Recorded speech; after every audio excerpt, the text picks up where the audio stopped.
ఇవన్నీ ఇలా ఉంటే మీ డబ్బింగ్ ప్రయాణం 150 చిత్రాలకి మీరు డబ్బింగ్ చెప్పారు. అవును. సో అది కూడా చాలా ముఖ్య పాత్రలకి చెప్తూ వచ్చారు. ముఖ్యంగా ఏంటంటే నాకు డబ్బింగ్ కార్డ్ నాకు ఎప్పుడు గుర్తుంచుకోవాల్సిన వ్యక్తి అచ్చిరెడ్డి గారండి. ఆయన నా కాలేజ్ నుంచి నేను ఏకపాత్రాభినయం చేశాను. ఎన్టీ రామారావు దానవీర సూరకర్ణలో డైలాగులు అవి చెప్పానమాట. ఆయన చూసి చాలా ఇంప్రెస్ అయ్యి వాయిస్ కొంచెం కల్చర్ బాగుంది, మా సినిమాలో విలన్ ట్రై చేద్దామని నాకు ఆయనే డబ్బింగ్ యూనియన్ కార్డు ఆయన డబ్బులు కట్టేసేసి ఇంటికి పంపించాడు యూనియన్ కార్డు. సో ఆయన యాక్చువల్గా నన్ను డబ్బింగ్లో ఇనిషియేట్ చేయి నన్ను తీసుకెళ్ళింది. ఫస్ట్ పాత్ర ఏంటో మీది డబ్బింగ్ చెప్పిన పాత్ర? ఫస్ట్ పాత్ర మాత్రం బాగా హిట్ అయిన పాత్ర సింహాద్రిలో రాహుల్ దేవకే. చాలా చెప్పచ్చు కదా స్వామి. చాలా వెరీ పవర్ఫుల్. ప్లీజ్. అలాగే, అందుకే మేము వెయిటింగ్ ఆ విలన్ని మళ్ళీ చూడాలని. చాలా భయంకరమైనటువంటి కొంచెం వల్గారిటీతో కూడిన వ్యవహారం డైలాగ్ అది. ఆంటోనీతో కొనాలన్నావు కదరా, సిగ్గుపడతాయే.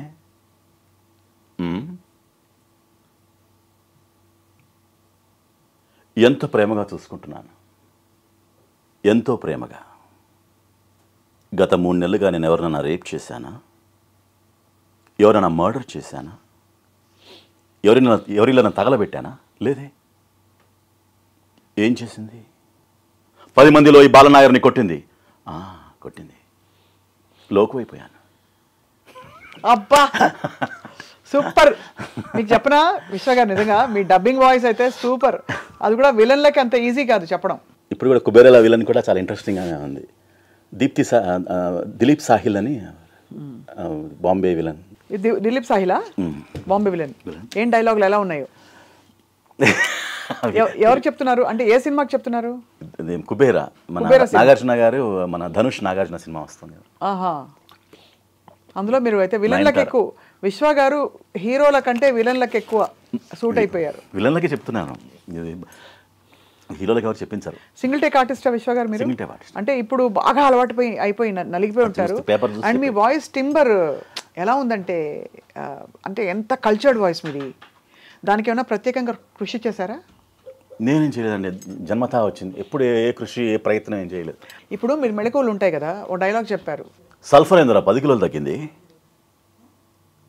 నువ్వు నా కాడు చేసినప్పుడు నీ బరువు ఎంతరా, ఇప్పుడు 10 కిలోలు అట్ట పెరిగావరా, నీ ఉప్పు తిని పెరిగానన్నా, నా ఉప్పే కాదురా సల్ఫరు టేకు షుగరు అన్నీ తినేస్తున్నావు. సల్ఫరు టేకు అన్నీ తినేస్తున్నావు అని కిందకు వచ్చింది కదా ఆ కరువు. అది ఎవరు నేర్పిస్తారు? నేర్చుకుంటారు అంతేనా? నేర్చుకుంటాం, అది చూడడం, ఆర్టిస్ట్ దాన్ని బట్టి దాన్ని మాడ్యులేట్ చేయడం జరుగుతూ ఉంటుంది. అదే ఆ మాడ్యులేషన్, అది మీరు స్వతహాగా మాడ్యులేషన్ అవసరం. ఆర్టిస్ట్కి ఆ మాడ్యులేషన్ ఫైనల్ న్యూయాన్సెస్ పట్టుకోవాలి. దీనికి నేపథ్యం ఏంటని అడుగుతున్నాను. అంటే మీరు చూసి విని నేర్చుకున్నారా? చాలా మంది ఆర్టిస్టులు, నాకు ముఖ్యంగా ఏంటంటే సాయి కుమారు, రవిశంకర్ వీళ్ళు చెప్పే విధానం, వాళ్ళ నుంచి చూసి నేర్చుకునే నేను, అంటే అబ్జర్వేషన్ ఈజ్ వెరీ ఇంపార్టెంట్. కళాకారుడి అబ్జర్వేషన్ ఇంపార్టెంట్ కదండి. అవును అవును.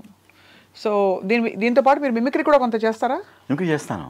అదే మిమిక్రీ చేస్తారు. లక్ష్మీ ఎన్టీఆర్లో ఎన్టీఆర్ వాయిస్ గుర్తుంది నాకు, అందుకే అడగబోతున్నాను. నాకు ఎన్టీఆర్ గారి వాయిస్ నాకు చాలా చేస్తానండి, ఇష్టం.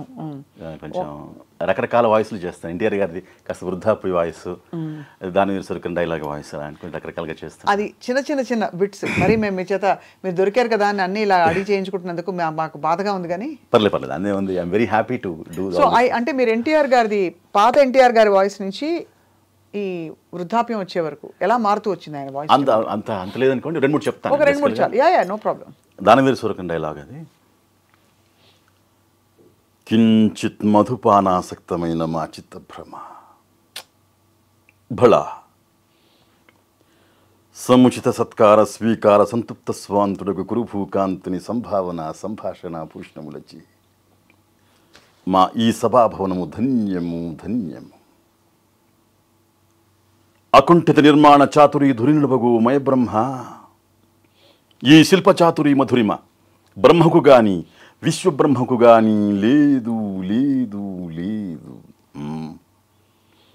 లేవచ్చును, లేకుండా పోవచ్చును, కానీ పాండవ హతకులకెట్టి పరిషత్తు లభించుట మాత్రము మానధనులమగు మాబోంట్లకు దుస్సహము. విశ్వవిశ్వంభరాముని విశ్వవిశ్వంభరావిడిత శాశ్వత మహేశ్వర్య మహేశ్వరులము కావచ్చు. అనితన దీనద సాగర వారిద గర్భోర్భూత అనర్ఘముక్త మణివ్రాతంబులు మా కుండిన ఉండవచ్చు. ఆ సాగర మేఖలాసిద్వీ కరగ్రహణం వంది సార్వభౌమత్వతంబి ఎందినందవచ్చు గాని ఇట్టి మైసభ మాకు లేకపోవుట నిస్సందేహముగా మోఫలేని లోపము. అద్భుతం. లక్ష్మీస్ ఎన్టీఆర్లో కొంచెం లేట్ ద ఎండ్ ఆఫ్ అదే కొంచెం చర్మాంకంలో గొంతు బరువుగా ఉన్నప్పుడు. ఈరోజు మీతో గడపాలని, మీతో వార్తాలాపాలు చేయాలని ఎంతో ఉత్సాహంగా, ఉద్వేగంగా, ఒక రకమైనటువంటి ఉత్సాహభరితంగా మీ దగ్గరికి వచ్చాను.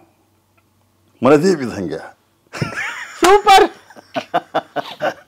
ఇంకా ఎవరెవరు వాయిస్ చేస్తారు విశ్వ గారు? అద్భుతం అసలు. అంటే ఎంత తేడా చూపించారో. మీతో మాట్లాడాలని, మీతో నా మనసు పంచుకోవాలని ఉత్సాహంగా, ఉద్వేగంగా, మనదే విధంగా ఒక రకమైనటువంటి ఆనందాతిశయంతో మీ దగ్గరికి నేను రావటం జరిగింది. సూపర్, అద్భుతం. ఇలా కాకుండా విశ్వ గారు మీరు ఇతర వాయిసెస్ కూడా చేస్తారా? ఎన్టీఆర్ గారి వాయిస్ అందరికీ తెలుసు, ఎందుకంటే గతంలో మీరు లక్ష్మీస్ ఎన్టీఆర్కి చెప్పవలసి వచ్చి చెప్పలేదు లాస్ట్లో మళ్ళీ అని. నేను చెప్పాను. ఫైనల్లీ మీరే చెప్పారు. మధ్యలో ఫస్ట్ మీరు చెప్పారు, ఫస్ట్ నాది ఫైనల్ వాయిస్ నాదే. తర్వాత మీరు చెప్పలేదు, తర్వాత మళ్ళీ మీరు ఫైనల్ వాయిస్ మీరే అయ్యారు.